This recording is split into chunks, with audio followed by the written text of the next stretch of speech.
Have you struggled with your stroke mechanics and it's caused issues with your consistency in your game? Well, I'm going to show you something that I discovered with my game that might help you with yours.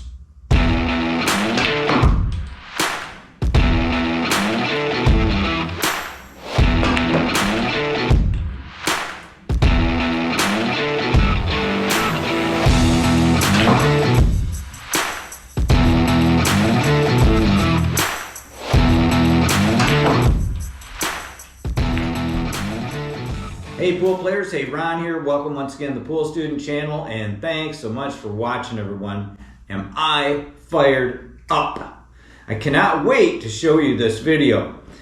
I've had two people give comments on that last video of mine where I was struggling with my shot mechanics, and they talked about shortening the bridge. Shortening my bridge, and man did it make the difference. I'm going to show you here in this video, and I want to give a huge thank you to Chris as well as Will, because Will agreed with Chris and said, man, he saw it. He says, your bridge is a little bit long. Got to get it up there closer. What a difference, you guys. Man, I'm hoping that this helps you if you're struggling with this. This is what this channel is all about. But I'm going to show you something that I come up with today that is excellent. And I mean excellent at helping you correct the flaws within the mechanics of your stroke. You kind of see it right here, these golf tees. I'm going to talk about it real quick. Notice that I've got paper reinforcement here, here, and here. The reason I have one here, even though there's no ball there, is because when I shoot the cue ball, I want to see where the cue on my follow through ends up. If it's over top of this, I know that I'm straight. Now I've got a video camera going, so I'm going to be able to look at that to verify. Obviously it's for this video, but this is a great idea for you guys. When you stroke through this shot, and you're going to see it here in the video, you want to look at where your cue ends after you follow through. And that's going to, give you instant feedback so that you can make adjustments to your mechanics so that you'll stroke smooth and straight. So now, without further ado, I gotta show you this stuff. Let's check it out. To begin with, I want to show you this bank shot, and I'm going to show you a couple of close-ups here. Watch my cue. You see how it veers to my left? I'll point it out here closer. That's my dilemma, and it sometimes happens after the shot, so it doesn't affect the shot, but it's not good to have. So I've got to work on that. Here's another shot of it. You can just see it veers over, and that can cause us to miss-hit the cue ball. Okay, now here is the first drill that I want to show you. And notice the golf tees out there. I'm shooting through the tees, and I'm just performing a stop shot. So it's just a simple, nice, slow speed stop. And my cue stays relatively straight when I shoot this way. But what I discovered as I worked on this drill, once I started to use the draw, you'll see here, nice close-up. Cue stays pretty straight. I tried to move it a little bit to the left there. It's really difficult. I got to really concentrate. But now I'm trying to draw it back, and see here in the beginning I was not doing so well, but then I started to get it to draw back through the golf tees. Now if you miss-hit the cue to one side or the other, you'll get what's called squirt. So in other words, the cue ball will squirt in a wrong direction. It won't come straight back. It'll actually cut the ball in. And if that happens, you'll never get back through these golf tees. So I want to show you this. It's a great little drill. See there? I cut the ball, came back, ran over one of the tees. Now, as I've tried to ramp up my speed, what I've noticed is I lose control more.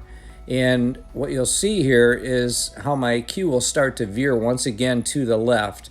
So I haven't yet, there you could see it right there. I haven't yet figured it out. So I'm going to be working on this in the next several days with performing this drill. But I can tell you, speed has everything to do with what's going on with my stroke. Now here's a side view, and I wanted to show you this. This is when I first started. I was just using my long typical bridge. And remember early in the video I mentioned that that I had Chris and Will both mentioned I need to shorten my bridge. Now I'm going to show you here 2 shots where I actually move forward, and you'll see how much I move forward, and boy did it make a difference. I actually grip my cue at my grip hand further back as well. Man, did that help. Okay, now I'm stepping the shot. Now see how I moved forward there? I moved forward a good 2 inches. It's quite unusual for me, but boy, I'll tell you, it works. I seem to have a lot more control on the cue ball this way.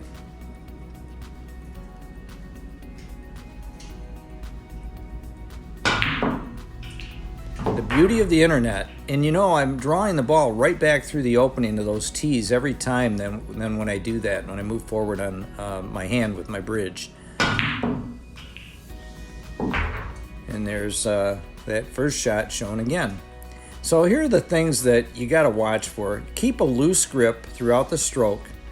If you start to grip the cue too tight, you'll actually move the cue from one side. It'll veer one side to the other. So you got to keep a real loose grip. Another thing I discovered was if your grip hand hits your body as you're moving forward with a cue, that will make the cue veer as well.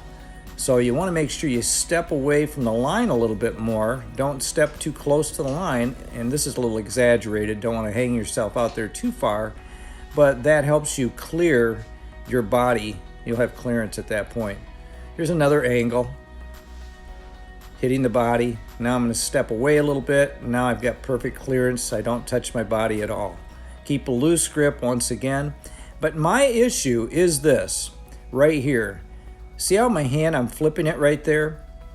I'm not keeping my hand quiet enough on my follow through. And I've got to learn to really, I keep a loose grip, and I think that's what's causing the issue. That's it for this video, you guys. So thanks for watching. Until next time, like I always say, keep on practicing.